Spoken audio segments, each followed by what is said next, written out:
کیا ان لوگوں نے اللہ کی مخلوقات میں سے ایسی چیزیں نہیں دیکھی جن کے سائے دائیں سے بائیں کو اور بائیں سے دائیں کو لوٹتے رہتے ہیں، یعنی اللہ کے آگے عاجزی سے سجدے کی حالت میں رہتے ہیں؟ اور تمام جاندار جو آسمانوں میں ہیں اور جو زمین میں ہیں سب اللہ کے آگے سجدہ کرتے ہیں، اور فرشتے بھی، اور وہ ذرا غرور نہیں کرتے، اور اپنے پروردگار سے جو ان کے اوپر ہے ڈرتے ہیں، اور جو ان کو ارشاد ہوتا ہے اس پر عمل کرتے ہیں۔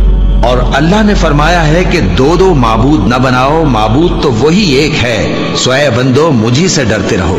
اور جو کچھ آسمانوں میں اور جو کچھ زمین میں ہے سب اسی کا ہے، اور اسی کی عبادت لازم ہے، تو تم اللہ کے سوا اوروں سے کیوں ڈرتے ہو؟